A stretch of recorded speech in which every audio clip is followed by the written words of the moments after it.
여러분 안녕하십니까? 12월 27일 수요일 프레스룸 라이브입니다. 오늘도 따끈따끈한 세 가지 핫 뉴스부터 시작하도록 하겠습니다. 국민의힘 한동훈 비대위원장이 취임 일성으로 586 운동권 특권 정치를 청산해야 한다고 야당을 겨냥하자 민주당은 비대위를 왜 만들었는지 반성이 아니라 전쟁 선포부터 했다고 반응했습니다. 이준석 전 대표는 오늘 국민의힘 탈당 기자회견을 열 예정입니다. 신당 창당을 추진 중인 이낙연 전 민주당 대표는 이달 초 김부겸 전 총리를 만나 대권과 당권 포기 의사를 밝히며 신당 합류를 요청한 것으로 알려졌는데 정치권 소식 자세히 살펴보겠습니다. 추위가 한풀 꺾이자 중국발 스모그 유입으로 수도권과 충청, 호남 지역 등은 미세먼지 농도가 나쁨 단계를 보이겠습니다. 잠시 뒤 오늘의 가장 궁금한 뉴스로 프레스룸 라이브 돌아오겠습니다.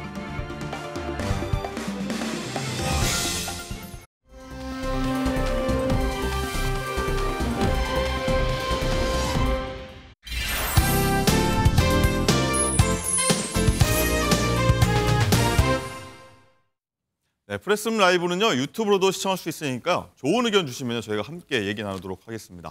자, 오늘의 궁금증 해결사입니다. 이웅혁 교수, 김진희 변호사, MBN 장가희 기자와 함께합니다. 어서 오십시오. 안녕하세요. 안녕하십니까. 자, 전 펜싱 국가대표 남현희 씨 재혼 상대였다가 사기 혐의로 구속된 전청조 다들 기억하실 텐데 그의 부친이 경찰에 붙잡혔습니다. 사기 혐의로 공개 수배 대상이었다가 잡힌 건데, 자, 장가희 기자, 이 전청조도 아니고 전청조 아버지도 이 경찰에 붙잡혔는데 이거 어떤 일이 있었던 거예요? 네, 크리스마스 밤에요. 편의점에서 라면과 도시락을 먹다가 전청조 씨 아버지가 경찰에 붙잡혔습니다. 성탄절날 잡혔군요. 네, 그렇습니다. 지난 25일 오후에 이 전청조 아버지 전창수 씨는 인력중개 사무실에 침입해서 휴대전화를 훔쳤는데요. 경찰이 용의자를 추적하다가 잡고 보니 전청조의 아버지였습니다. 이 전창수 씨는 검거 당시 경찰에 신분증을 제시하지 않았는데 지문 대조를 통해서 신원이 밝혀졌습니다. 당시에 영상이 있거든요. 영상 함께 보시겠습니다. 자, 여기가 바로 인력사무소인데요. 이 후드를 뒤집어 쓴 남성이 책상에서 휴대전화를 훔치는 모습입니다. 자기 게 아니군요. 그렇습니다. 자, 이후에 편의점 앞에 앉아서 도시락과 라면을 먹는데요. 네, 그런데 또 느긋하게 조금 있다가 담배도 피우고요. 라면을 먹습니다. 네. 자, 이후에 경찰차가 편의점 앞으로 도착을 하죠. 자, 그러더니 한 남성이 다가와서 말을 겁니다. 잠시 뒤 경찰과 대화를 하면서 또 손사래를 치는 모습도 나오는데요. 아마 자신의 신분증이 없다 이렇게 말을 하는 것 같습니다. 경찰이 몸과 또 가방을 수색하고는 결국에는 경찰차에 태웁니다. 그렇군요. 김진희 변호사님, 일단은 딸이죠. 아들 아닙니다. 딸. 전청조는 이제 30억 원대 사기로 이제 구속된 상태고 아버지는 휴대폰을 훔치다 걸린 건데 전창수 씨가 좀 어떤 사기 행각을 벌였길래 공개 수배가 됐던 거예요, 그동안? 일단 말씀하신 대로 사기 행각은 맞는데 그 액수가 굉장히 또 많습니다. 16억 원을 이제 편취한 혐의 때문에. 아버지도요? 네, 맞습니다. 그렇기 때문에 이제 특정경제범죄 가중처벌법상의 사기죄로 일단 공개 수배가 됐습니다. 그래서 구체적인 내용을 좀 말씀을 드리면요. 이 전창조 씨 같은 경우에는 이제 2018년 2월에 천안 지역에서 이제 피해자들한테 부동산을 구입을 해주겠다라고 하면서 13억 원 가량을 이제 편취를 한 경험이 있고요. 그래도 뿐만 아니라 지인들한테 3억 원 정도를 빌리고 또 잠적을 하기도 했습니다. 그리고 이제 그뿐만이 아니라 이제 여수경찰서, 전남 여수경찰서에도 이 전창수 씨 관련한 어떤 사건이 또 접수가 됐었는데 이 전창수라는 사람이 다른 사람 이름으로 이제 도피 생활을 하던 중에 이번에는 또 이제 투자 수익을 미끼로 해서 또 수천만 원을 편취를 했습니다.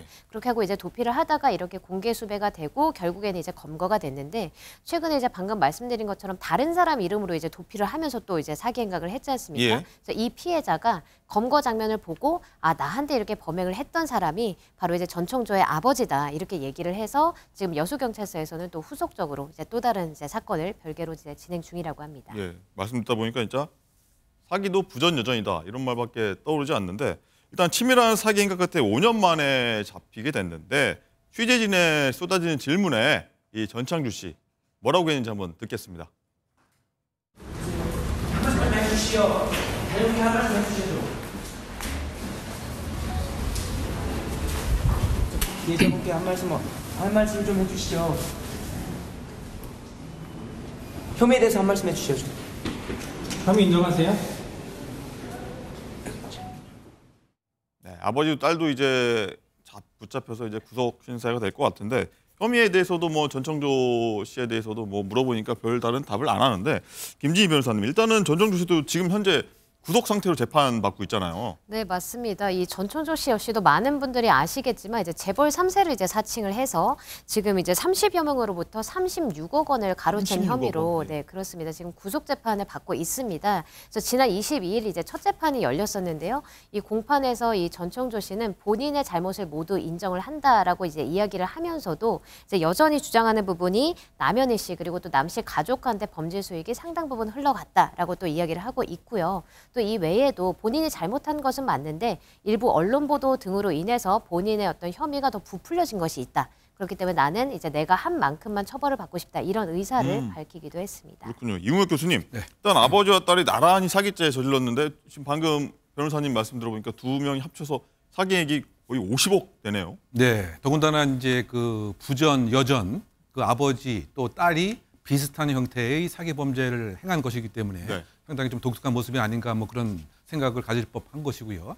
일단 꼭 이 사건이 그렇다는 것이 아니고 사람이 왜 범죄를 할까? 범죄 원인론적 관점에서 보게 되면 몇 가지 이 특징들을 우리가 한번 추정할 수 있는데요. 꼭 이 사건이 그렇다는 것은 아니고요. 네. 원인론적 입장에서 보게 되면 예를 들면 이제 그 일란성 쌍생아 같은 경우 한 아이가 범죄를 하게 되면 또 다른 아이도 범죄하는 이런 또 연구 결과도 많이 있고요. 그렇습니까? 네, 또 범죄 그 패밀리, 범죄 가족의 이러한 그 추적을 하게 되면 할아버지가 범죄를 했더니 손자도 범죄를 하더라. 뭐 이런 연구 결과가 있긴 합니다. 근데 이것이 다분히 좀 뭐 인종적인 또 DNA 뭐 이런 것과 논란이 돼서 이것의 이 이론적 설득이 좀 떨어졌고 뭐 최근에 뭐 예를 들면 그 가장 가차에 지내는 사람들이 범죄를 하게 되면 나도 범죄를 하게 되는 이런 영향을 받는다라고 하는 이론. 왜냐하면 법규에 대한 해석, 수법에 대한 전이, 가치관에 대한 공유 이것이 아주 동일하기 때문에 말이죠.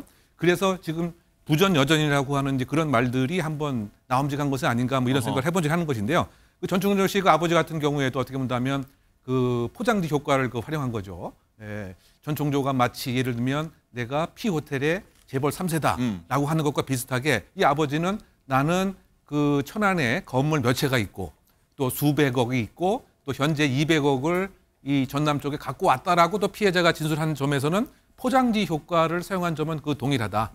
또 한편으로 봐서는 이성에 상당히 호감을 살 수 있는 그런 틈을 노렸다. 선물 공세를 이제 했던 전청조도 뭐 이럴 때는 벤틀리에서부터 예. 그렇죠. 이번 사항에도 고가의 선물을 여성에게 제공함으로써 지금 그 전남에서 삼겹살 집을 현재 얼마 전까지 운영을 했다고 합니다. 여성의 도움을 받아서 네. 뭐 이런 점에서 상당히 흡사하죠. 더군다나 그 전청조가 많이 썼던 전화가 누구한테 오게 되면 마치 다른 사람이냐 흉내를 내는 이런 모습도 전청조의 아버지도 똑같이 수법을 사용했다라고 하는 측면에서는 수법도 전수되고 가치관에 대한 왜곡된 공유도 함께하는 점에서 네. 이른바 부전여전의 가능성이 있는 것은 아닌가 이 일간에서 나오는 시각입니다. 알겠습니다. 오랜만에 전청조 소식이었는데 뜬금없이 좀 전청조 아버지를 한번 다뤄봤습니다.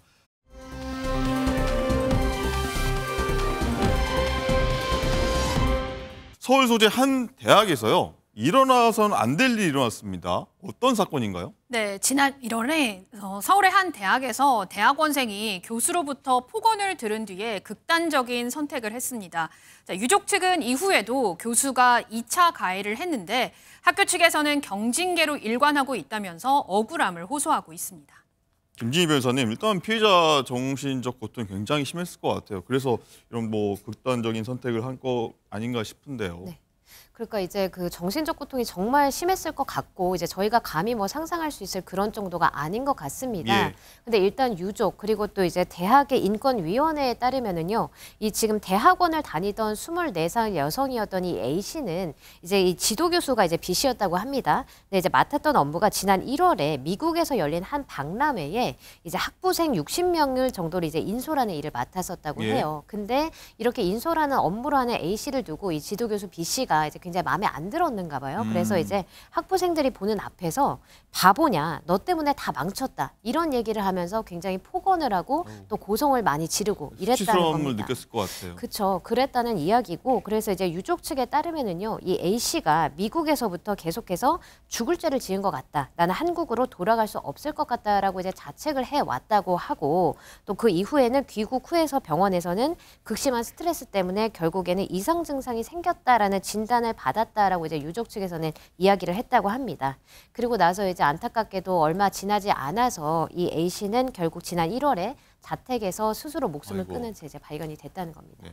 이 교수님, 네. 일단은 뭐 교수님 나오실 때마다 교수의 일탈들을 다루게 되는데 공교롭게 일단은 폭언의 제자가 숨졌는데요. 교수가 이 반성은커녕 뭐 유족들 탓까지 했다 하더라고요. 그렇죠. 사실은 이 교수가 제가 생각할 때는 그 학생들의 그 안위, 그 정신적인 안전 또 실제적인 안전을 다 담보하는 저는 보증인적 지위에 있는 사람이 아니니까 일단 총평을 그렇게 하고 싶은데요. 근데 그럼에도 불구하고 지금 그 인권위의 그 조사 과정에서 자기의 책임과 용서를 구하고 반성을 하는 이런 태도하고는 정반대로 네. 그 조사 과정에서 유족 탓을 했습니다.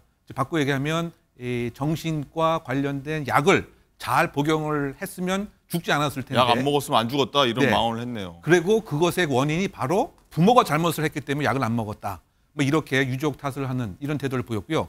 더군다나 지금 이 학생의 사망에 충격을 받은 오빠 역시 이 동생의 죽음에 의해서 충격과 죄책감에 시달려서 네. 또 역시 극단적인 선택을 하게 됐습니다. 아이고. 어떻게 본다면 젊은 청년 2명의 목숨이 이렇게 정말 사고가 난 이 새치 혀 때문에. 네, 뭐 그런 그 측면에서 지금 과연 이 교수의 그 역할과 평상시의 처사와 언행이 적절했는지 더군다나 본인이 반성은 고사하고 어떻게 부모에게 그야말로 마음의 몫을 받을 수 있는 그런 언동과 행동과 표현까지 했는지 상당히 좀 의아스러운 대목이라고 지적합니다. 이 교수 한마디 때문에 한 가족의 삶이 정말 그야말로 무너져 버린 건데 이 학교 측 징계가요 굉장히 턱없이 가벼웠다고 해요. 네, 지금 그 유가족 그 측에서는 사실상 이렇게 정말 안타까운 일이 생겨서 뭐 더 이상 뭐 조사가 뭐가 필요하겠느냐라고 해서 사실은 그 조사 의뢰를 철회했다고 합니다. 그런데 학교 측 입장에서는 이것은 정말 중대한 사항이기 때문에 그 인권위에서 이 조사가 계속 그 이루어져서 조금 전에 설명드린 그와 같은 폭언도 인정이 됐고 네. 부모에 향한 2차 가해성 발언도 인정이 됐습니다. 그래서 그 징계위원회에 학교 징계위원회가 구성되어 있는데 징계위원회에 중징계를 요청을 했습니다. 예. 그런데 어떠한 이유 때문인지는 모르지만 중징계가 결론짓지 않고 위원회에서는 경징계에 해당되는 견책의 결과가 나왔던 것입니다. 그런가요? 그러다 보니 현재 그 학교 측 입장에서는 뭐 중징계에 관한 일부 논의도 있었지만 결론적으로 중징계가 나오지 않아서 안타깝다. 뭐 이런 입장을 견책은 그럼 뭔가요? 경징계죠. 그러니까 예를 들면 이제 그 징계 여러 가지 뭐 종류가 있는데 예. 예를 들면 계고도 있을 거고요. 견책은 책임을 한번 이제 물어서 경고성 경고성만. 문책을 하게 되는 것이고 아마 그거보다 더 강한 것은 예를 들면 감봉이라든가 뭐 해임이라든가 파면이라든가 이것은 이제 그 중징계에 해당이 되는 뭐 이런 사항인 것이죠. 그래서 어떻게 지금 그 경징계가 나올 수 있는지 네. 또 혹시 뭐 일부 시각에서는 이 교수가 학교 측에 일정한 영향력을 행사할 수 있고 뭐 네트워크도 있기 때문에 이렇게 또 경징계가 나온 것은 아니냐 뭐 이런 시각도 있긴 한데요. 그런 시각도. 네, 예. 그런 시각도 있긴 합니다. 근데 어쨌든 큰 틀에서 봤을 때는 가장 그 모범이 돼야 되고 언행도 바로야 되고 학생의 안전과 그 건강한 정신 네. 이 발달을 보장해야 될 교수가 이와 정반되는 행동을 한 것에 대한 뭐 공분이 있는 상황이 아닌가 생각됩니다. 네. 학교 측에 다시 한번 징계위원회를 다시 한번 다뤄서 그에 맞는 처벌 내렸으면 좋겠다는 생각이 좀.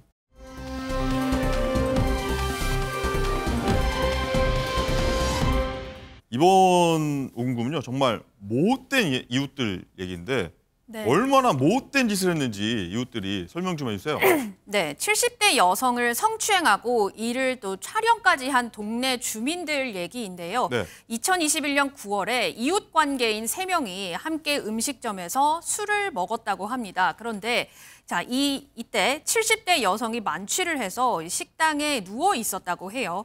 자, 식당 바닥에 누웠는데 같이 술을 마시던 60대 남성이 이 70대 여성의 몸을 성추행하기 시작했고요. 예. 옆에 있던 70대 다른 여성은요, 이 장면을 핸드폰으로 촬영을 했다고 네. 합니다.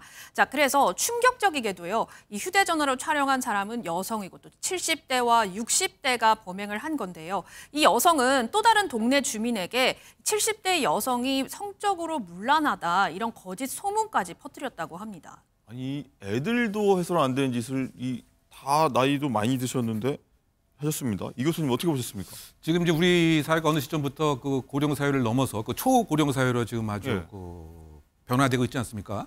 예, 뭐 그런 그 측면에서 아이들의 모범이 되고 아이들, 청년, 장년들의 비행을 막아야 할 이와 같은 어르신들이 이러한 이 범죄를 끔찍하게 저는 점에 대해서 비판을 먼저 가고 싶은데 예. 더군다나 지금 그 세 가지 범죄 모습이 아예 혼합되어 있는 것은 아닌가 저는 그런 분석을 어떤 해봤습니다. 걸까요? 뭐 첫 번째 같은 경우에는 이 학교 폭력 같은 경우에 보게 되면 가해자도 사실 비난봐야 되지만 그것을 옆에서 지켜보고 말리지 않고 제지하지 않는 이런 방관자들로 더 비판을 받아야 되는데 지금 현재 보게 되면 이 성추행이 일어나는 과정을 70대 그 여성이 어떻게 되면 그대로 방관을 하면서 오히려 사진까지 찍는 이런 그 측면에서의 모습이 첫 번째 보이는 네. 것 같고요.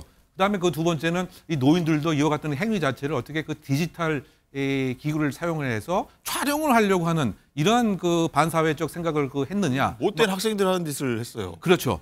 뿐만이 아니고 지금 그 60대, 70대 그 어르신들이 이 피해자의 성적 수치심, 그야말로 이 만취한 상태에서 이렇게 그 특정 부위에 대한 만짐도 했었고 네. 또 일정한 성추행도 했다라고 하는 상대방에 대한 공감력이 왜 이렇게 그 없었던 것인지 요약하게 되면 지금 초고령화 사회로 바뀌고 있는데 이러한 노인들은 이른바 노추가 아니냐, 추하게 지금 늙은 뭐 그런 분들에 대한 비난 가능성. 그렇다고 본다면 저는 이런 범죄에 비슷한 양상이 앞으로 계속 있기 때문에 그 정부 차원에서 노인 범죄에 대한 좀 정밀한 그 원인 진단, 네. 이것에 그 걸맞는 그 대안 같은 경우도 좀 생각을 좀 심각하게 해볼 필요가 있는 사례가 아닌가 그런 생각이 듭니다. 알겠습니다. 김진희 변호사님, 이 몹쓸 짓 하는 사람들한테 근데 1심에서 집행유예밖에 안 나왔어요? 네, 그렇습니다. 1심 재판부는요, 이 60대 남성 A씨 그리고 70대 여성 B씨한테 모두 집행유예 처분을 내렸습니다. 그 근거가 뭐냐면 바로 이제 고령이고 그다음에 이제 과거에 벌금형을 받은 것 외에는 전과가 없다라는 이유였는데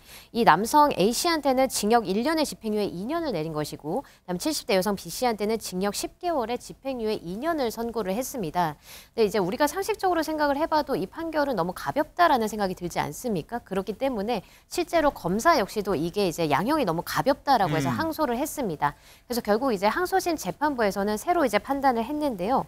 이 피해자가 성적 수치심을 굉장히 크게 느꼈을 것으로 보인다. 그리고 또 엄벌을 탄원하고 있고 특히나 이제 60대 남성 A씨 같은 경우에는 피해자의 어떤 피해를 배상하기 위한 아무런 노력을 하지 않았다라고 해서 항소심에서는 A씨에게는 징역 10개월 그리고 또 B씨에게는 징역 6개월의 실형을 선고를 했고요.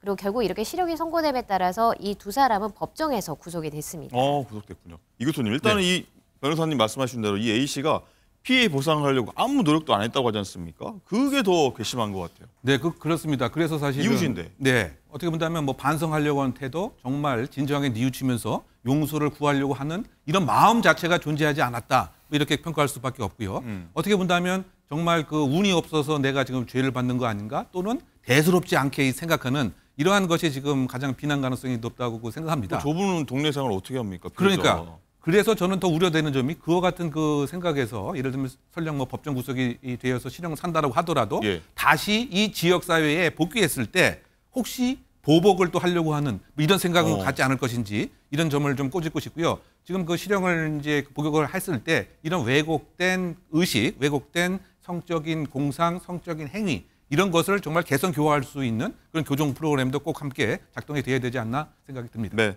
변호사님, 일단은 그 같은 여성인 B 씨가 막 거짓말까지 해갖고 딴 사람들한테 악의적인 소문 냈다고 하는 거 네. 아니겠습니까? 피해자한테. 네. 일단은 이 원심에서 형이 너무 가벼웠던 거 아닌가 뭐 많은 분들이 좀 얘기하시는 것 같아요. 네, 저도 이제 일단은 1심형이 가벼운 거는 당연하고요. 2심도 어떻게 보면 뭐 크게 무겁게 나왔다고 이제 보이지는 않습니다. 왜냐하면 일단 이제 술에 취한 이 사람을 이제 추행을 누군가가 하고 또 그거를 이제 촬영을 했다는 거니까 이 촬영을 한 부분 같은 경우에는 성폭력 처벌법상의 이제 카메라 등 이용 촬영죄에 해당합니다. 네. 그리고 또 이제 뭔가 이제 조금 안 좋은 얘기를 이제 모욕적인 어떤 언사를 했다 그러면 그 이제 모욕죄에도 해당을 하겠죠.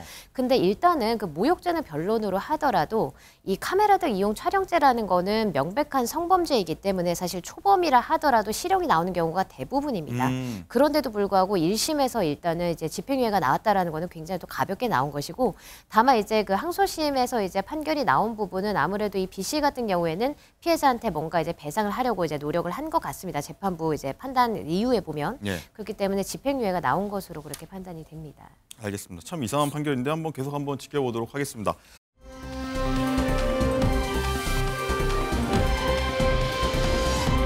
오부 갈등 얘기입니다.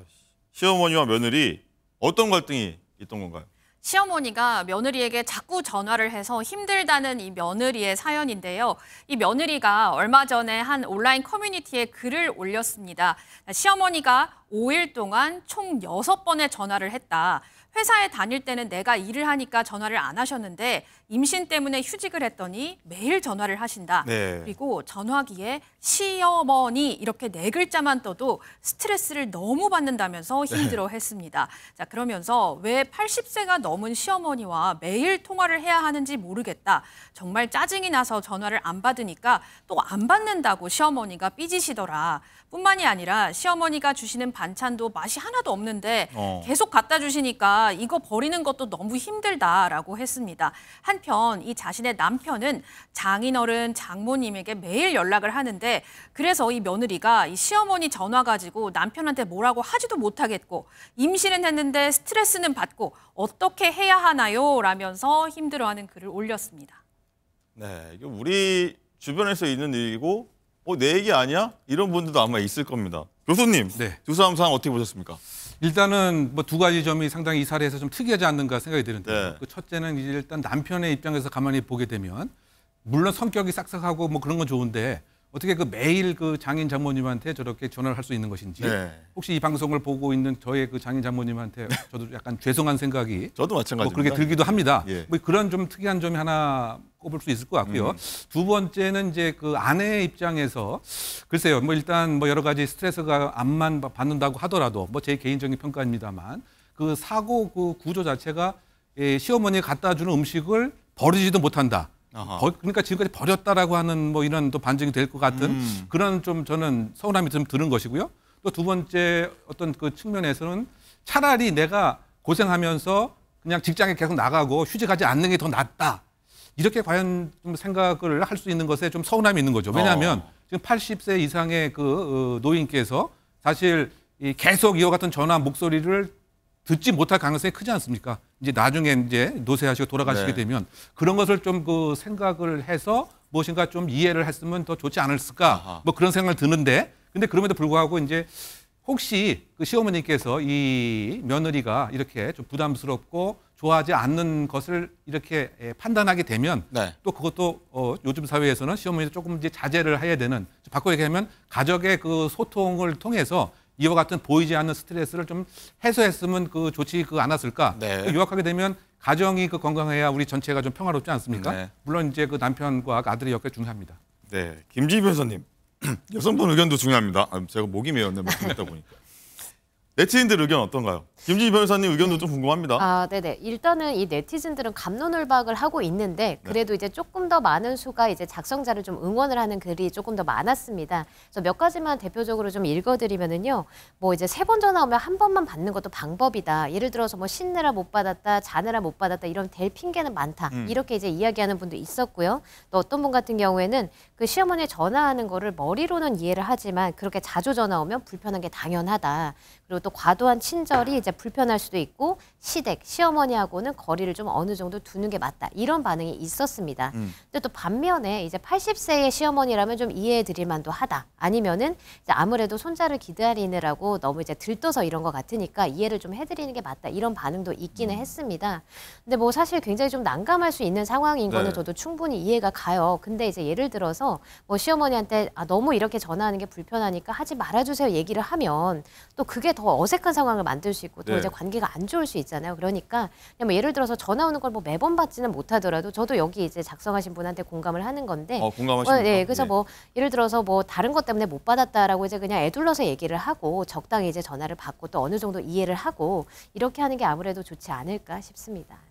예. 시청하고 계신 전국의 시어머니, 며느리분들 곰곰이 한번 생각하는 한번 시간이 됐으면 좋겠습니다. 자, 잠시 뒤에는 따끈따끈한 정치권 소식 다루니까요. 채널 고정입니다. 자, 오늘 말씀 모두 감사합니다.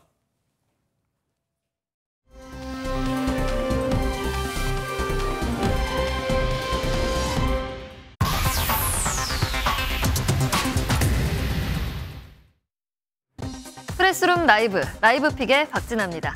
맘 편히 한 해를 잘 마무리해야 할 연말, 몇몇 유명인들은 탈세 의혹으로 진땀을 빼고 있기도 한데요.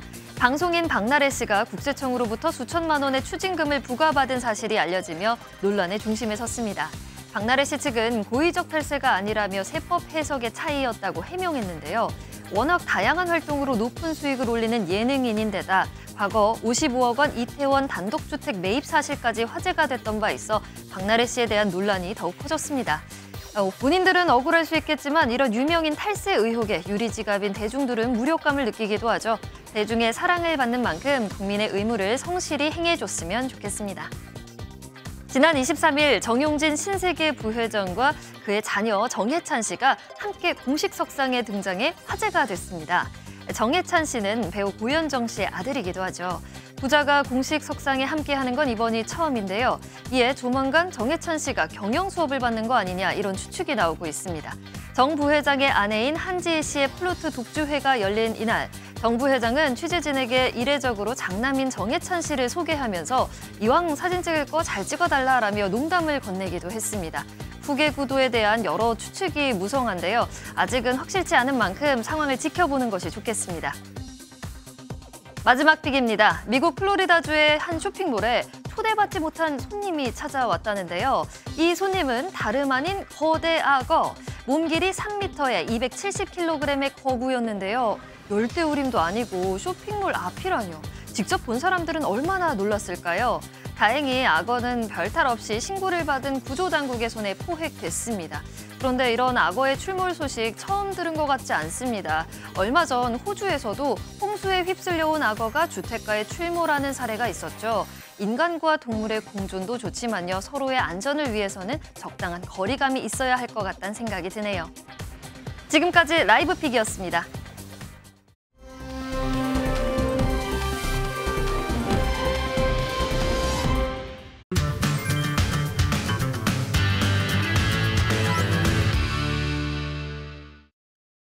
어릴 때 곤란하고 싫었던 게 너 나중에 뭐가 되고 싶으냐? 장래 희망이 뭐냐라는 학기 초마다 반복되던 질문이었습니다. 저는 근데 정말 뭐가 되고 싶은 게 없었거든요. 대신 하고 싶은 게 참 많았습니다. 좋은 나라 만드는데, 동료 시민들의 삶을 좋게 만드는데 도움이 되는 삶을 살고 싶었습니다.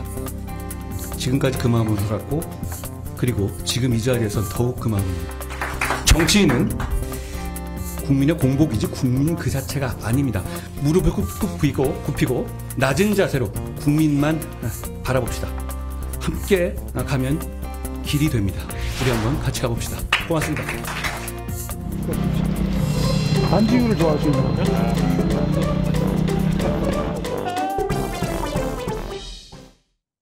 네, 정치권의 핫한 이슈를 모아모은 이슈집입니다. 저희 프레스룸 라이브의 뉴스 핵심 관계자분들이십니다.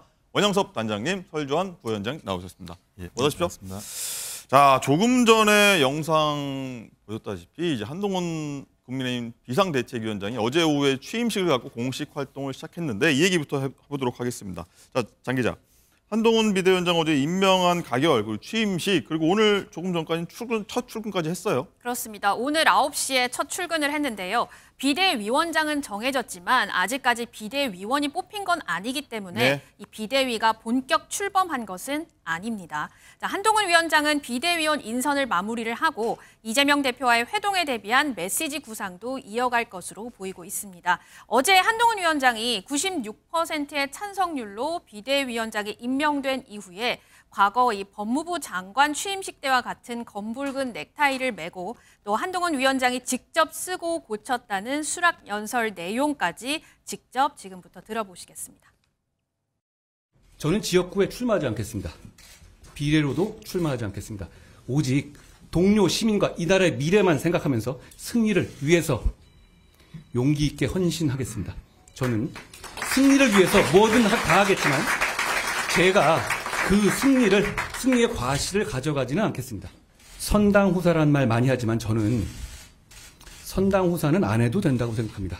대신 선민후사해야 합니다. 분명히 다짐합시다. 국민의 힘보다도 국민이 우선입니다. 우리 당은 국회의원 불체포 특권을 포기하기로 약속하시는 분들만을 공천할 것이고 나중에 약속을 어기는 분들은 즉시 출당 등 강력히 조치하겠습니다. 우리는 이재명 대표의 민주당과 달라야 하지 않겠습니까? 우리 사회에 여러 자기 땀 흘려 돈 벌고 가족을 보호하고 동료 시민에 대한 선의를 가진 분들을 상징하는 분들을 모셔야 한다고 생각합니다. 혹시 의원이 아닌 비정치인들을 좀 생각하고 계신가요? 덧붙여서 물어보겠습니다. 당연히 비정치인 위주입니다. 정치인 위주로 할 거라면 제가 이 자리에 여기 나와 있는 게 이상한 일이죠. 네, 어제 취임사, 그리고 오늘 조금 전에 출근할 때 비대위원들 어떻게 구성할 거냐, 거기에 대한 답까지 듣고 왔습니다. 자, 원영석 단장님, 일단은 취임 연설을 보면은 뭐 정치 체포 맞아? 아니 좀 다른데? 이런 느낌을 좀 많이들 받으셨다고 해요. 그리고 또 연설문 사이에 보면은 서태지와 아이들, 뭐 한동훈 장관이 73년생, X세대 아닙니까? 여기 한상 속의 그대 가사를 그대로 수락한 연설문들이 좀 눈에 많이 띈다. 이런 얘기들 많이 하시더라고요. 근데 지금 연설문은 일단은 본인께서 쓰신 연설문이라고 볼 수밖에 없을 정도로 직접 굉장히, 썼다고 하죠. 예. 본인도 그렇게 이야기하시고 그렇게 말씀하시는 대로 본인의 생각이 아주 많이 녹아 있다라는 걸 볼 수가 있습니다. 그리고 이제 서태지와 아이들 환상 속의 그대를 인용한 게 아니냐 그러는데 네. 제가 볼 때는 그 셰익스피어 희곡 헨리 5세 나오는 백년 전쟁 아젠크루 전투 부분에서 그 세인트 크리스핀 데이 스피치라는 게 있습니다. 예. 그 부분이 뭐냐면 그 우리가 같은 하나의 동지다, 같이 힘 모아서 나가자 이런 이제 출정을 하는 그런 전쟁에 임하는 그런 내용들이 있거든요. 환상 속의 그대가 아니라 예. 그 내용이다. 지금 우리 모두가 바로 그 사람들이고라는 이런 게 있는데 We Band of Brothers라는 그런 문구가 있습니다. 예. 그러니까 전체적인 맥락은 제가 볼 때는 그 희곡에서 따온 것 같아요. 그 전에 이제 뭐 처칠과 관련한 부분도 당연히 있고, 그러니까 뭐 영국 책을 많이 보시는 게 아닌가 싶은데 처칠도 마찬가지예요. 이건 나치의 그런 어떤 공격에 대응하기 위한 전투에 임하는 자세, 그런 이제 마음가짐을 담은 글이라면 그 지금 마지막 부분 뭐 우리 모두가 바로 그 사람들이라는 이야기도 전체적인 앞뒤 맥락을 보면 그 소수자라는 거 그런 내용도 있고 그렇거든요. 그렇기 때문에 헨리 5세의 그 성그리스핀 데이 스피치 이 부분을 많이 인용을 했다. 근데 결국 이제 책을 많이 보신다는 거잖아요. 그리고 그 책을 많이 보시면서 자기가 인상적으로 생각하는 그 부분을 또 연설문에 녹여서 이렇게 한다는 거는 정치인으로서는 굉장히 좋은 자질이고 그리고 꼭 해야 되는 일이라고 생각을 합니다. 사실은 과거에 이제 우리나라 정치인들이 사자성어 많이 인용하지 않습니까? 네. 그 좋은데 굉장히 나이 들어 보여요. 그러지 말고 그런 이제 서양의 어떤 문학이나 이런 부분에서 또 인용할 수 있는 부분은 인용하는 게 더 젊고 새롭고 산뜻해 보이긴 합니다. 아, 그렇군요. 설전 부원장님, 좀 가볍게 한번 질문 드릴게요. 네. 말씀 들으셨을 텐데 아까 저희 영상 마지막 처음이죠? 준비했을 때 한동훈 장관 비대위원장이 바나나 우유를 이렇게 들고 다니시는데 이번이 처음이 아니에요, 사실. 이런 네. 거는 어떻게 보셨어요? 그러니까 라이트 모델이더라고요. 네. 그러니까 저도 좋아하고요. 뭐 한동훈 장관이 뭐 거기에 특별한 의미는 없었을 것 같아요. 그렇지만은 이제까지 뭐 어떤 뭐 당 대표라든지 네. 비대위원장이라든지 저런 거 들고 어떤 찍히는 경우는 거의 없었다라는 최연소 부분에서 비대위원장으로서도 색다른 모습으로 뭐 비춰지기도 상당히 해요. 다른 모습이고 저는 뭐 격이 없다라는 표현도 저는 통용될 것 같습니다. 예, 저는 그렇게 봅니다. 뭐 나쁘진 않아 보입니다. 아까 단장님 말씀하셨듯이 윈스턴 처칠 2차 대전 연설 이 인용을 했는데 전 원장님 일단은 공포는 반응이고 용기는 결심 이런 연설에서 상식적인 동료 시민 뭐 운동권 특권층 이런 것도 대비를 민주당 쪽하고 좀 대비 효과를 갖고 오려고 한 거 아니냐 이런 해석도 나오는데 내년 뭐 총선에서 이런 이재명 대표와 한동훈 비대위원장 이런 구도를 만들려는 것 아니냐는 의도 아니냐는 얘기도 나오는데 어떻게 보셨어요? 어제 연설문은 상당히 조금 뭐 제 개인적으로 봤을 때는 약간은 실망스럽습니다. 수준 이하다라고 생각을 저는 평가를 내리고 싶은데 저는 약간 기대를 많이 했었어요. 그러니까 마치 우리 옆 학교에서 어떤 천재 학생이 전학 온대. 네. 근데 그 천재 학생이 와가지고 뭘 보여줄까 되게 긴장하면서 기대를 했었거든요. 근데 이 부분에 있어서 오히려 왔더니 오히려 싸우겠다. 아니면 정말 그 어느 정도 예상보다 못했다는 부분은 뭐냐면 저는 국민의힘을 어떻게 바꾸고 그다음에 지금 어찌 보면 대통령과의 관계를 어떻게 할 것인가 이런 부분에 있어서 어떤 청사진이 제시가 될 줄 알았는데 오히려 연설의 대표적인 것은 이재명 대표의 민주당과 싸우겠다. 그다음에 운동권 청산하겠다. 아니 저희 민주당에서도 지금 8.6 운동권 청산에 대한 세대교체에 대한 내용을 얘기를 하려고 해요. 그렇기 때문에 저는 오히려 어제 얘기한 부분 등은 정말 지금의 어떤 윤석열 대통령을 지지하는 30%를 콘크리트 지지층을 향한 어떤 호소가 아니었나라는 생각이 들어서 글쎄요. 내년 총선에서의 어떤 구도, 7, 8, 9와 어떤 8, 6세대 간의 구도는 실패하지 않겠느냐라는 생각이 좀 들었습니다. 네, 원장님 일단은 운동권 특권 정치를 이제 청산하자.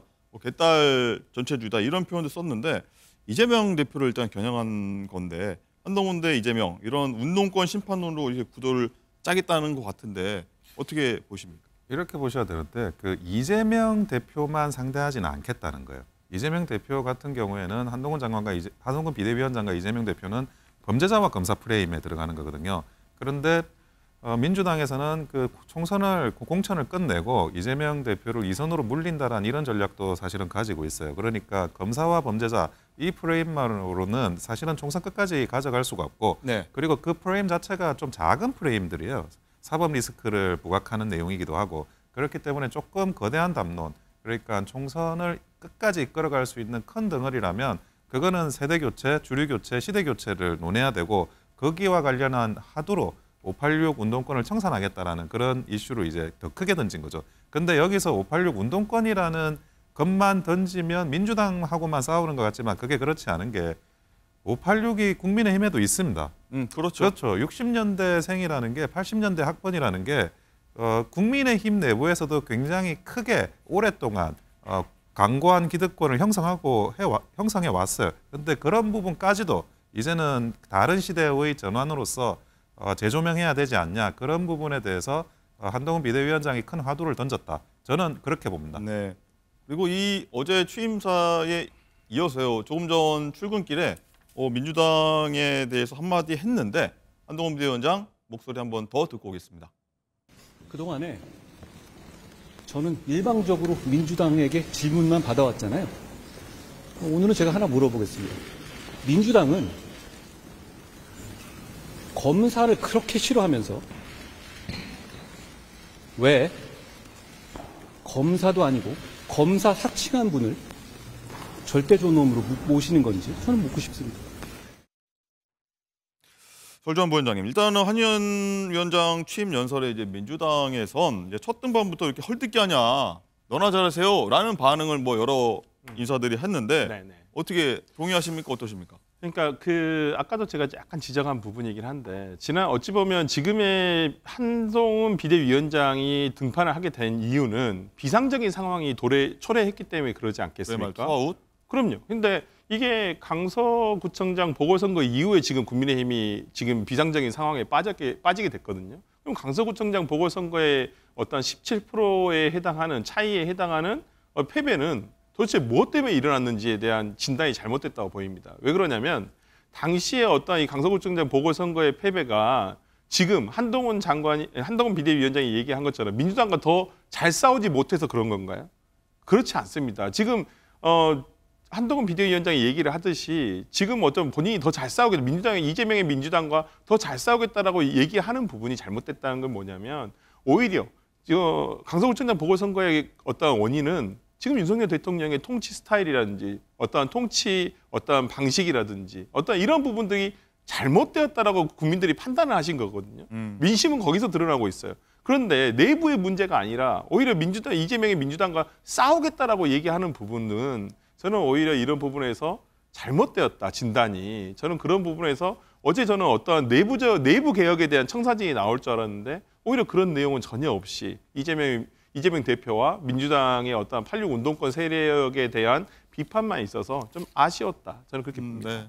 원장님, 일단은 이재명 대표가 일주일에 서너 번씩 이제 재판에 가는 상황을 두고서는 이제 초현실적 상황이라고 하면서 이런데도 민주당을 압도하지 못하는 국민의힘도 좀 반성해야 된다, 이런 쓴소리도 했어요. 예, 물론 이제 그 내부를 향한 이야기 뭐 분명히 있었습니다. 그 부분에 대해서 어떻게 국민의힘이 대응을 해왔느냐. 단순히 이제 이재명 대표의 그런 부족한 점을 지적하는 것만으로 그 당대표의 사법 리스크만 지적하는 걸로 문제가 해결되지 않는다라는 거는 지금 이제 그 수락연 연설문에도 어느 정도 녹아 있다고 저는 생각을 하는 거거든요. 네. 그렇기 때문에 단순히 이제 그 이재명 대표의 사법 리스크를 공격하는 게 아니고 본인이 그 전체 586 전체의 어떤 그 시대 교체, 세대 교체를 또 주장하시는 거고요. 네. 그 한동훈 비대위원장께서. 그리고 지금 또 본인의 역할이라는 게 선대위원장을 겸하는 비대위원장이라고 저는 보는 거거든요. 그렇기 때문에 단순히 뭐 막후에 서가지고 뭐 이렇게 저렇게 결정만 하는 게 아니라 조금 더 어떤 이 시대의 메시지나 화두나 아니면 본인이 이제 전쟁터에 앞장서면서도 전군을 지휘하는 그런 역할을 겸직에 하시겠다고 하시는 거기 때문에 지금 현재 뭐 출근길에서도 어느 정도 지적을 하셨지만 민주당을 상대로 그 부분과 관련한 그런 민주당 대응 전선 그 자체는 계속 이제 유지가 되리라고 보여집니다. 네. 아까 저희가 목소리 한번 듣긴 했지만 한동훈 비대위원장이 총선 불출마 선언을 했고요. 또 선당 후사가 아니라 선민 후사라고 이제 국민이 우선이다 이런 얘기했습니다. 그러면서 가장 눈에 띄는 게 사실 그거더라고요. 불체포 특권 포기하지 않는 후보는 공천하지 않겠다. öl전 부원장님, 이거는 어떻게 보십니까? 이 부분과 참 관련해가지고 저는 오히려 이 부분 개헌을 해야 될 대상이거든요. 네. 근데 이 개헌보다도 당 내에서만 먼저 해보겠다 이런 근데 뜻 전 같아요. 약간 이해가 안 됐던 부분이 이미 국민의힘에서 100여 명이 넘는 의원들이 불체포 특권에 대해서 포기를 하겠다고 서명까지 하셨었어요. 그렇다고 한다면 굳이 이런 말씀을 하실 필요도 없고요. 혹시 공천 받는 분들, 새로운 분들 당연히 다 이거 다 서명하시겠죠. 네. 그러니까 어찌 보면 지금 뭐 민주당뿐만 아니라 국민의힘, 그러니까 국회에서 만약에 이제 개헌이 이루어진다면 그중에 가장 먼저 개헌될 내용이 이 국회의원의 불체포 특권 포기에 대한 내용일 거라고 저는 보여요. 그러니까 이걸 굳이 어떤 뭐 민주당의 불체포 특권, 민주당도 불체포 특권 포기하신다는 의원이 꽤 많습니다. 서명까지 하신 분도 꽤 많고요. 그렇기 때문에 저는 이런 부분에 대해서 비교하기 위해서 한동훈 비대위원장이 얘기를 하셨다라고 보이지만은 글쎄요, 그렇게 명분이 크지 않다. 이걸 가지고 민주당과의 차별화를 노린다는 것은 좀 약하지 않느냐라는 저는 생각합니다. 원장님도 말씀도 궁금한데 일단은 한 위원장이 좀 승부수를 봐야 된다 이런 시각도 있고 영남 중진 친윤 의원들에 대한 불출마, 험지 출마 이런 압박도 좀 있을 것 같긴 해요. 불출마를 선언한 거는 사실은 전혀 예상 외예요. 본인이 이제 지역구를 가지 않으면 비례 정도 가지 않을까 저도 그렇게 추적을 했는데 아예 지역구도 안 간다, 비례도 안 간다, 그냥 모든 것을 내려놓고 출마하지 않겠다라고 이야기를 하지 않았습니까? 근데 그 불출마를 하게 되면 사실은 그 인요한 혁신위원장 때 그런 이제 거치 압박을 받았던 사람들이 더 큰 거치 압박을 사실은 받을 수가 없는 그런 상황으로 만들어지고 그러면 혁신위의 혁신안이 어느 정도 비대위에서 수용돼 가지고 전개되는 상황이 발생합니다. 그리고 두 번째는 이제 좀 있으면 공관위가 만들어지는데 원래 그 지도부가 있고 공관위가 생기면 공관위로 실권이 넘어가는 부분이 있어요. 왜냐하면 네. 지금 지도부가 공관위에서도 공천받아요. 잠시만요, 관장님. 지금 속보가 들어왔는데 배우 이선균 씨가 서울 한 공원에서 숨진 채 발견됐다는 소식이 방금 들어왔습니다. 배우 이선균 씨가 마약 관련 수사를 받고 있었는데 한 공원에서 숨진 채 발견됐다는 속보가 들어왔는데 장가희 기자, 혹시 들어온 내용이 좀 있을까요? 네, 현재까지 들어온 내용을 좀 종합을 해보자면 예. 마약류 투약 혐의로 경찰 수사를 받던 배우 이선균 씨 숨진 채 발견이 됐습니다. 경찰이 지금 경위를 수사 중인데요. 오늘 경찰과 소방당국에 따르면 이선균 씨는 서울 종로구 와룡공원 인근에서 의식이 없는 채로 발견이 됐습니다. 자, 그가 극단적인 선택을 한 것으로 경찰은 지금 보고 있고요. 앞서서 이선균 씨는 26일에 자신의 마약 투약 혐의와 관련된 증거가 유흥업소 실장의 진술뿐이라면서 누구의 주장에 신빙성이 있는지를 거짓말 탐지기 조사로 판단을 해보자라면서 거짓말 탐지기 조사를 해달라 경찰에 요청한 바가 있고요. 또 이선균 씨는 3차 조사 때까지 일관적으로 처방받은 이 수면제 같은 건 줄 알았지 마약인 줄은 몰랐다 이렇게 언급을 한 바 있습니다. 자, 앞서 이선균 씨는 간이 시약 검사 그리고 국과수 정밀 감정에서는 음성 판정이 나온 바 있습니다. 자, 아직까지 자세한 상황이 전해지고 있는 것은 아닌데요. 경찰 수사 상황 보면서 전해드리도록 하겠습니다. 네, 경찰 조사 들어온 대로 저희가 바로바로 속보 전달해 드리도록 하겠습니다. 자, 얘기 이어가도록 하겠습니다. 네, 험지 압박 계속 얘기해 주시죠. 예, 험지 압박의 문제도 있고 그 공관위가 들어섰을 때 공관위로부터 공천을 받아야 되는 입장이라면 비대위가 약간 위축이 될 수 있는데 오히려 공관위보다 우위에서는 비대위로서의 그런 위상을 계속 끌고 총선 끝까지 끌고 나가겠다 이런 의도도 또 갖고 계신 것 같아요. 네. 어쨌든 굉장히 희생적이고 대단한 결단이라고 보여집니다. 설주원 본장님, 일단은 국회 체포동의안 부결 경험이 있는 이재명 대표와 다르게 일단은 불체포 특권 이거 포기 안 하면 공천 없다. 민주당은 아직까지는 이제 좀 차별화된 전략이다. 일단 오늘까지는 보이거든요. 네. 민주당 입장에서는 어떻게 받아들일까요? 글쎄요, 뭐 이 불체포 특권 포기에 대해서 무슨 뭐 서명을 하거나 뭐 약속을 하는 부분에 대해서는 저는 뭐 국회의원 개개인의 어떤 양심에 따라서 저는 해야 된다라고 생각을 하고요. 뭐 민주당에서 이걸 따라서 예를 들어서 불체포 특권 포기를 뭐 서명하신 분에게만 공천을 주겠다라고 하는 것은 글쎄요, 저는 헌법상에 대한 내용이어서 네. 뭐 당에서 당의 어떤 당론으로서 정할 수는 있겠지만은 뭐 이걸 공천의 기준으로 삼는 것은 글쎄 저는 개인적으로 옳은 방향인가라는 생각은 좀 듭니다. 큰 틀에선 동의는 한다는 그러니까 불체포 특권을 포기해서 예를 들어서 이 불체포 특권에 숨어서 본인의 어떤 그런 특권을 누리겠다, 아니면 범죄 혐의를 소명하지 않겠다라는 이런 부분은 당연히 지탄을 받아야 되지만은 헌법상에 이것을 규정한 어떤 역사적 의미도 있기 때문에 저는 이 부분은 개헌의 대상으로서 논의를 한번 해볼 필요가 있는 것이지 어떤 공천의 하나의 기준으로 삼는 것이 과연 옳은가라는 생각은 조금 듭니다. 네, 장가희 기자, 또 이런 가운데 어제 비대위원장 비서실장도 임명이 됐는데 젊은 분입니다. 한동훈 위원장보다 2살 어린 40대 한 중후반, 중반 정도 된 것 같은데 어떤 평가 나오고 있나요? 아마 한동훈 위원장과 같은 세대여서 세대 교체 신호탄을 쐈다 이런 얘기가 나오고 있는 것 같습니다. 김형동 초선 의원이고요. 나이가 한동훈 위원장보다 2살 어린 1975년생입니다. 현재 경북 안동 예천이 지역구고요. 서울대 언론정보학과 졸업했고 사법연수원 35기 수료한 뒤 한국노총 중앙법률원 부원장을 역임을 했습니다. 이준석 전 대표 시절에는 수석 대변인을 지냈습니다. 어제 한동훈 위원장이 불체포 특권을 포기한 후보들에게만 공천을 주겠다 이렇게 언급을 했는데 네. 김영동 의원은 올 3월 불체포 특권 포기 서양문에 가장 먼저 서명한 인물 중 한 명입니다. 그렇군요. 자, 그러면 비대위원은 어떤 인물을 택할 것이냐, 오늘 비정치인 위주로 할 것이다 이런 얘기를 한 위원장이 하기도 했는데 앞서도 언급한 게 있거든요. 한번 들어보시죠. 국민의힘은 다양한 생각을 가진 국민께 헌신할, 신뢰할 수 있는 실력 있는 분들을 국민들께서 선택하실 수 있게 하겠습니다. 사실 저는 마음 별로 안 급합니다. 차분히 생각하고 저는 지금은 빠른 답보다 맞는 답을 내는 게 더 중요한 때라고 생각합니다. 생물학적 나이라는 거는 열정이라든가 헌신할 자세하고 그렇게 제한할 문제는 아닙니다. 네, 원장님, 일단은 오늘 출근길에서 비정치인으로 비대위원들 꾸리겠다. 그리고 뭐 나이가 크게 중요하지 않다. 이렇게 얘기했는데 어떻게 구성되려 보세요? 저는 좀 아주 획기적으로 구성했으면 하는 바람이 있는데요. 획기적으로? 예, 그 전에도 그 비대위나 이런 지도부를 젊은 사람을 넣자 하는 요구가 있었고 그렇게 많이 했었어요. 그런데 그게 실제로 젊어지지 않았던 거는 그게 꽃꽂이용 젊은이들이었거든요. 실제로 의사결정에는 다 배제돼 있고 고수기만 하는 젊은 사람들이었어요. 그런데 그런 식으로는 결국 그 뒷배로 있는 뭐 어르신들, 나이 많으신 분들이 의사결정은 다 하고 앞에 나서는 거는 이제 그 젊은 사람들이 하고 그거는 그냥 장이 젊어진 게 아니거든요. 제가 생각하는 주류 교체는 남녀노소 누구나 배제돼야 되는 사람은 없다는 겁니다. 다만 핵심적인 중요 결정을 하는 의사결정 그룹이 그 연령대가 낮아져야 된다는 거예요. 그러니까 나서서 사람들이 보여지는 얼굴의 문제도 물론 중요하지만 실제로 의사결정을 조금 더 젊은 사람들이 하느냐 그게 제일 중요한 부분이고 그게 포커싱을 해서 가급적이면 이제 그 비대위를 구성하는 걸 구상하지 않냐 그런 생각을 지금 하고 있습니다. 저도.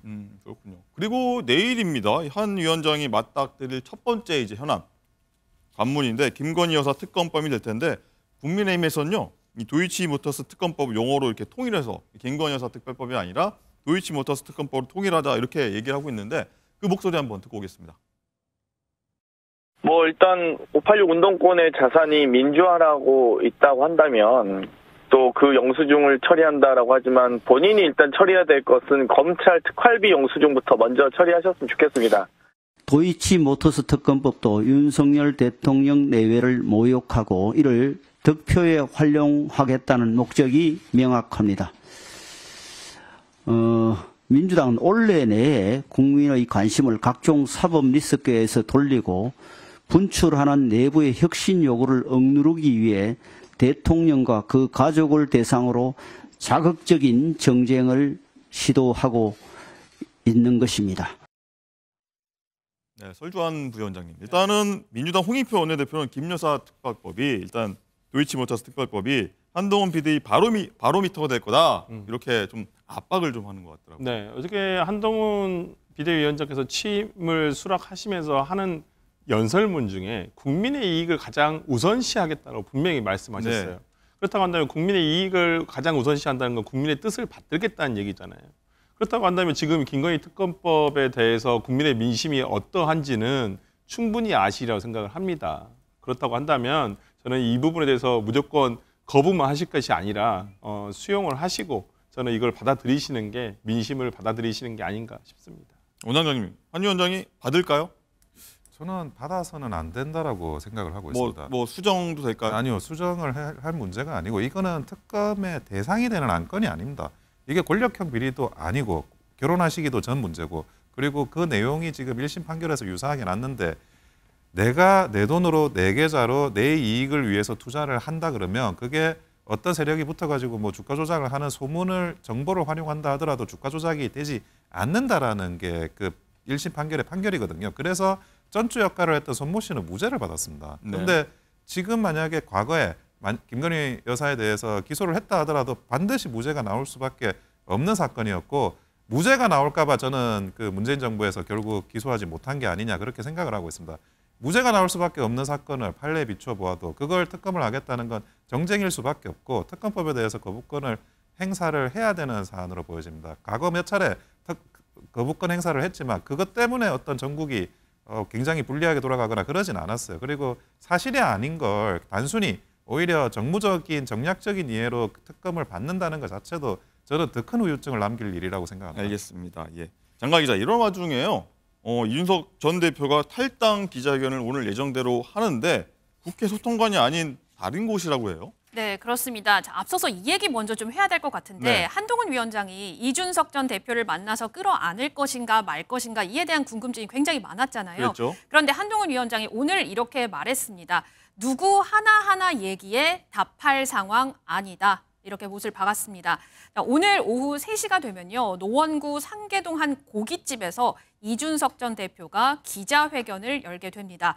당초 국회 소통관에서 기자회견을 열 계획이었지만 과거 3번의 총선에서 도전했었던 노원병으로 장소를 변경한 겁니다. 자, 그리고 이준석 전 대표가 12월 27일에 탈당을 하겠다. 계속 이 날짜를 못 박았었잖아요. 네. 이 12월 27일은 이준석 전 대표가 12년 전 박근혜 비대위의 최연소 위원으로 정치에 입문한 날인데 같은 날인 오늘 자신의 지역구에서 탈당과 창당 이유를 설명하려는 의도로 풀이가 되고 있습니다. 네. 자, 한편 친이준석계로 분류가 되고 있는 천하용인 중에서 이 김용태 전 최고위원은 국민의힘에 남기로 했고요. 그러면은 나머지 사람들은 어떻게 되는 것인가 궁금했는데 일단 오늘 같은 경우에는 현재까지로서는 이준석 전 대표만 참석을 하는 것으로 알려지고 있습니다.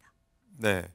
설정환 부위원장님. 일단은 27일 탈당한 예고대로 오늘 한다고 하고 일단 근데 좀 창당 동력이 좀 떨어진다는 얘기, 뭐 한동훈 비대위원장 쪽으로 약간 시선이 좀 쏠리는 감도 있고 함께 한다는 의원들도 좀 없어서 성장 동력이 좀 떨어진다는 얘기도 있는데 어떻게 보십니까? 저는 국민들이 판단의 근거로서는 아마 저는 어제 그 한동훈 비대위원장의 수락 연설문과 그다음에 오늘 이준석 전 대표가 어떤 탈당 기자회견문의 내용을 보고 판단하실 것 같습니다. 저는 상당히 어제 그 한동훈 비대위원장 수락 연설문에 대해서 실망을 많이 해서 오늘 이준석 대표의 어떤 탈당 기자회견문에 대해서 상당히 기대감을 가지고 있습니다. 네. 상당히 좋은 탈당의 어떤 명분을 저는 내세울 거라고 생각이 들고요. 저는 그런 면에서라면 어떤 김용태 전 최고가 빠졌지만은 어떤 신당 창당의 동력이 저는 흐트러지지는 않았을 것이다 생각이 들어서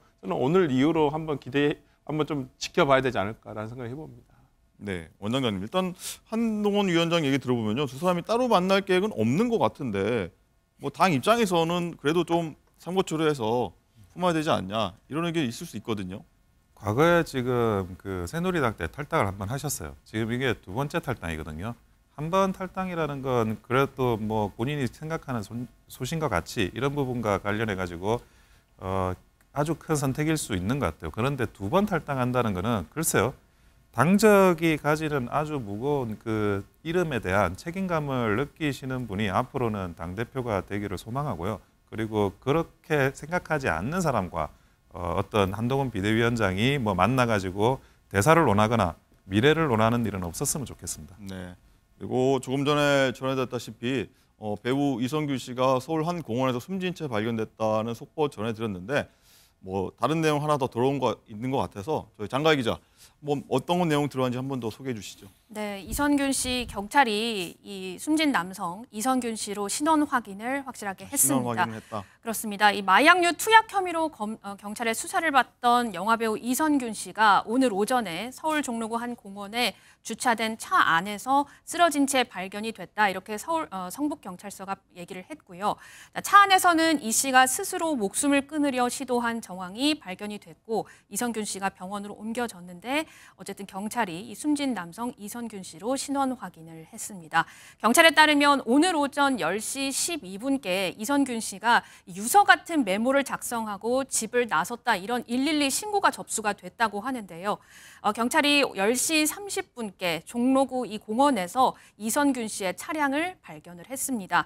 차량 안에 이성균 씨 의식이 없는 상태였고요. 번개탄이 발견이 됐다고 합니다. 이성균 씨는 지난 10월부터 마약 투약 혐의로 경찰 수사를 받고 있었고 국가수에서는 이 정밀 검사를 했는데 마약 음성 판정이 나온 상황이었습니다. 앞서서 이성균 씨는 자신의 마약 투약 혐의와 관련된 증거가 유흥업소의 이 여실장의 언급뿐이다라면서 이 거짓말 탐지기 조사를 해달라 경찰에 요청한 바가 있고요. 또 이성균 씨는 3차 조사 때까지 일관적으로 처방받은 수면제 같은 건 줄 알았지 마약인 줄은 몰랐다 이렇게 진술을 했습니다. 네, 이성균 씨가 극단적인 선택을 한 것으로 보이는데 저희 다음 뉴스에서 계속 전해드리도록 하겠습니다. 자, 오늘 말씀 여기까지 듣겠고요. 프레스 라이브도 여기서 마치도록 하겠습니다. 저희는 내일 오전 10시 30분에 다시 찾아뵙도록 하겠습니다.